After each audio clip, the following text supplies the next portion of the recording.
Hello my viewers, and welcome to today's video where we look at a candid exploration of a topic that is not new, but it's something that we talk about: racism in the United States. Now, I've gathered perspectives from different palm color individuals to shed light on the unsettling reality that many palm color Americans acknowledge: a pervasive undercurrent of racism. Despite good intentions, the prevalence of implicit bias against black people and people of color among palm color individuals is backed by scientific findings. From an early age, societal influences expose these individuals to negative stereotypes, shaping perspectives that are hard to shake. Now, this video aims to unravel the complexities surrounding racism. So we go deep into looking into the struggle many palm color people face in acknowledging its existence within their identity. How can we confront and dismantle racial biases when they are deeply ingrained in societal structures and individual perceptions? So join me in today's video as we navigate this sensitive conversation. For now, check out this video. I will be right back, and when I do, we talk more about this video. If you are white and live in the United States, you're probably a racist. I am. Most people don't want to be racist, but science has proven that most people have an implicit bias against people of color. In fact, since you were a very young person, you were fed negative stereotypes. Good guys wear white hats, bad guys wear black hats, and on and on. That's why implicit racial bias is built into our society. That's why unarmed black men are by police more often than unarmed women. It's why a guy gets the job over a person with the same qualifications. Even if you say, I voted for Obama, or I have lots of blacks, yep, you're probably still, because your subconscious has trained you to be that way. And if you're asking yourself the question, am I a racist? You probably are. And if you say, I'm not a racist, you most certainly are. Here's how I discovered I was a racist. That's right, all black people do not play the bass, but that hasn't stopped me from thinking it and occasionally asking. So stop asking yourself, am I a racist? And start asking, what can I do to stop the racism I see in the world? And get off my lawn. For so many of us folks, it's really hard to embrace the reality that race is an essential part of white identity. One of the ways it's become the most clear to me is thinking back on how I thought as a kid. See, when I was a teenager, my best friend was black. Actually, he's still my best friend. And at the same time, my older brother's best friend from college was black. And do you know what we did? We made jokes about them being black. Not just occasionally, all the time. And guess what? My best friend did not enjoy that. But he laughed, so we all kept doing it. And despite all the abuse he took, he and I are still friends to this day, which I am very grateful for so many reasons. And in recent years, he's helped me to understand what was going on for him at the time, which has also given me the opportunity to think about what was going on with me. And I've realized that if someone were to say to me, when I was 17 years old, this good, compliant Christian kid, that I held beliefs, I would have said that was impossible. Because you guessed it, my best friend was black. Because this is what we do. We hide behind friendships with people of color in a way that makes us believe and then say that we're not. And yet race is never off the table within those relationships. And until there's an acknowledgement of the truth that we have deeply rooted race beliefs within us, we'll either say out loud or just think to ourselves, wow, you're not like other people. Or we'll believe we've earned some type of license to joke around about them being black. So for those of you that are proud of the fact that you have a friend and use that information whenever someone insinuates that you might be racist, maybe pause for a second and think to yourself, have I ever thought, wow, you're not like other black people? Or have I made jokes about their skin color? You know, before you respond with, well, I've got a black friend, so... So the question reads, hi Danny, do you know why people dislike black people so much? So as usual, this will be for educational purposes only. Let's talk about it. First and foremost, I do not believe that the overwhelming majority of people in America dislike black people. I honestly believe that the biggest issue that we have in this country is defining what race is. On one side of the coin, there is the collective thought that anyone has the ability to be racist. And they use the very literal definition that prejudice, discrimination, or antagonism by an individual, community, or institution against a person or people on the basis of their membership in a particular racial or ethnic group. Then it says typically one that is a minority or marginalized. On the other side of the coin, there's a popular belief that people of color can't be racist because they don't have enough power. That racist thinking transcends prejudice. It's a system of advantage based on race, and people of color don't have the institutional power to oppress others. So basically, this type of race is structural, it's institutional, it's in the systems. It is power plus prejudice equals race. And Dr. Ibram X. Kendi, in his phenomenal book on how to be anti-racist, he says the notion that black people can't be race painted by race. And he is quoted as saying, like every other idea, the powerless defense underestimates people and overestimates people. My thoughts are that if we are going to improve race relations, we need to have more honest conversations. I believe that us as a society, we spend much of our time infighting, arguing with each other over what it means to be racist, that we lose sight of what's really important. And if we listened with the intent to understand rather than to deflect or argue, we could gain a lot of ground. Now, one of my biggest struggles with understanding my own race was knowing the difference between interpersonal race and institutional race. I thought because I wasn't running around calling black people, I had friends who had biracial kids, that it was impossible for me to be racist because I got along with people. But what I've learned is that there are different types of them. There's internalized, interpersonal, we just spoke on, institutionalism and structural. It's insidious, it's covert, it comes in the form of microaggressions. It comes in the form of being implicit and explicit, covert and overt. So I don't believe that it's white people disliking black people. I just believe that there's a lot of uneducated and misguided people who have not done the work to become educated on the topic. And I don't want to seem like I'm justifying or excusing, because we have a whole wealth of information at our fingertips. There is no excuse for it today. So my message to people would be to stop taking it so personal. When we talk about race, it's not to attack your character, but it is to attack your education, your thoughts, and your ideas. Understand that we still uphold a constitution that was written by slave owners. We had the abolishment of slavery except when punishment for a crime. We still have legalized slavery written into our constitution by way of the 13th Amendment. And think about it, in 2022, we still had states that had slavery on the ballot. Alabama, Oregon, Tennessee, and Vermont all voted to end the exception, end the exemptions for slavery as punishment for a crime. And states like Louisiana rejected it. And you know why? Because it would cause them to lose a whole bunch of money. When we as a nation are profiting off the labor of our citizens, we are incentivizing crime. Crime technically pays, and it makes sense to create a prison industrial complex in which we have 2 million prisoners in the United States. And as a country, black incarceration rates are dropping, but we still have a lot of work to do. 1,807 black men per 100,000 were held in state or federal prisons during 2021. It was 324 women. And at the height of mass incarceration, it was estimated that 1 in 3 black males, while 1 in 17 males, and it was 1 in 6 Hispanic males would be incarcerated during their lifetime or become convicted felons. And in my opinion, our criminal justice system is the epicenter of systemic or institutional racism in America. But it's all throughout our systems. It's in our housing, it's in our banking, it's in our education, it's in our voting, the way we do democracy, healthcare, the list goes on. And if we as well aren't working together, standing in solidarity collectively to dismantle this, we are by default being racist. And of course, you're going to have the group of people that scream it's personal accountability, it's the family dynamics, it's the culture. And me personally, I don't believe personal accountability and advocating for a better system are mutually exclusive ideas. Both can be true at the same time.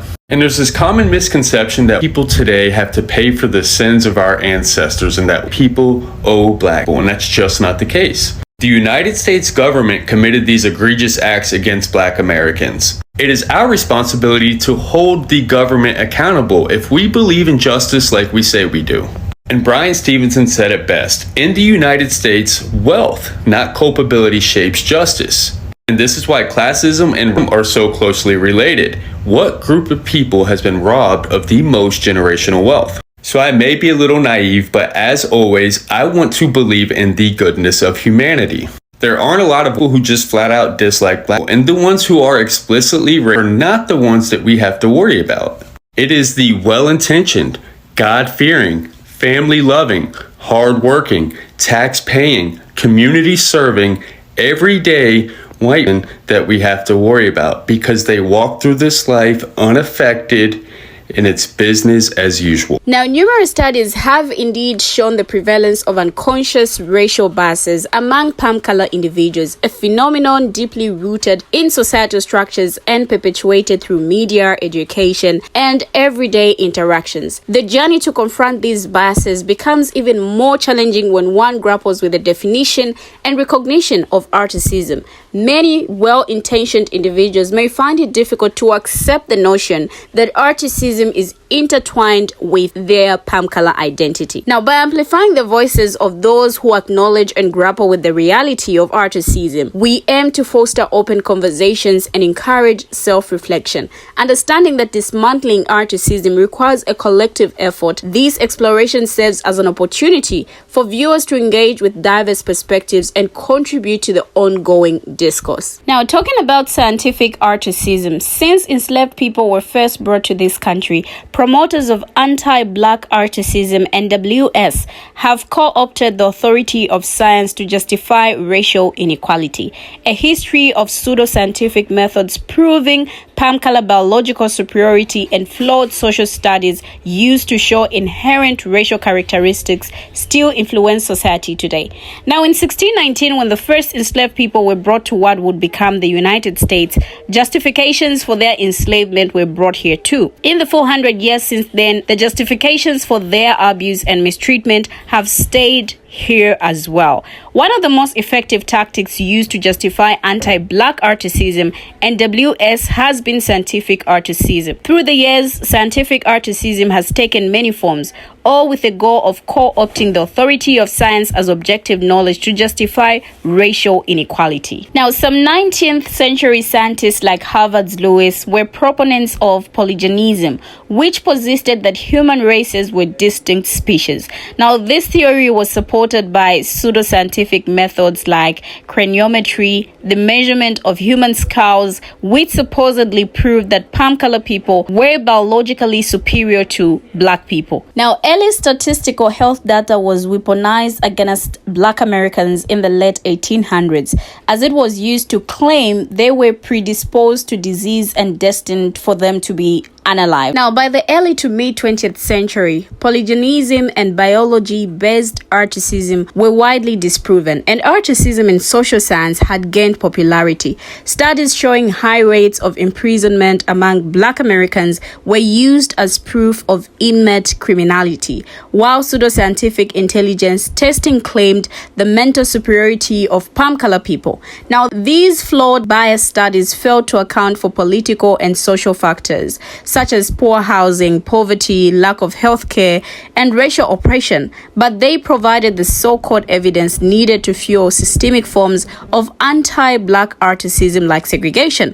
And for many Americans looking for objective reasons to justify orthodox beliefs and behaviors, studies like these were more than enough. Contemporary scientific consensus agrees that race has no biological basis, but scientific articism still exists. While it's now more subtle than craniometry, its long history demonstrates the influence social ideas about race can have on supposedly unbiased research. Now, scientific articism, sometimes termed biological articism, is the pseudoscientific belief that the human species can be subdivided into biologically distinct taxa called races, and that empirical evidence exists to support or justify articism, racial discrimination, racial inferiority, or racial superiority. Now, before the mid-20th century, scientific articism was accepted throughout the scientific community, but it is no longer considered scientific. The division of humankind into biologically separate groups, along with the assignment of particular physical and mental characteristics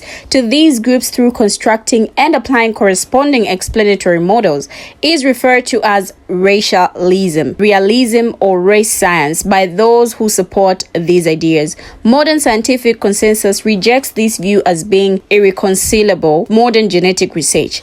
Now, scientific articism misapplies, misconstrues, or distorts anthropology, notably physical anthropology, evolutionary biology, and other disciplines or pseudo-disciplines through proposing anthropological typologies to classify human populations into physically discrete human races, some of which might be asserted to be superior or inferior to others. Scientific articism was common during the period from the 1600s to the end of World War II and was partially prominent in European and American academic writings from the mid-19th century through the early 20th century.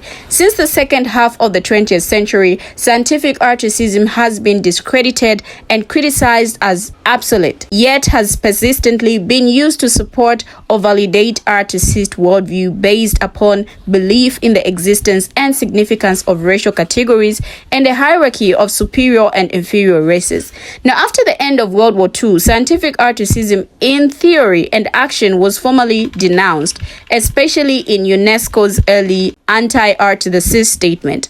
The Race Question, 1950. The biological fact of race and the myth of race should be distinguished for all practical social purposes. Race is not so much a biological phenomenon as a social myth.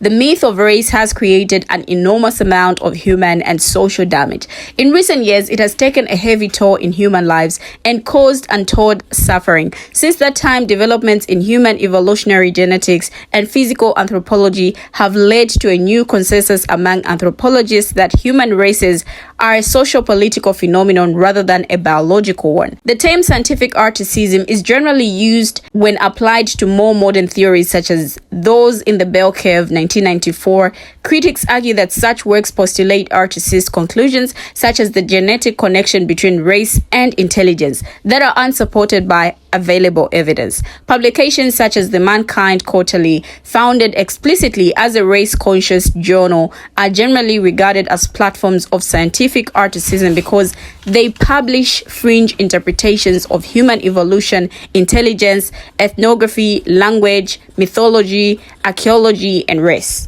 Now, the exploration into articism in the United States has been a journey illuminating the uncomfortable realities that persist despite the best intentions of many individuals. The acknowledgement of implicit bias, deeply embedded in societal structures and perpetuated through negative stereotypes, serves as a crucial starting point for meaningful dialogue and change. Understanding that confronting articism requires both individual introspection and collective action, it becomes apparent that dismantling systemic issues goes beyond mere recognition.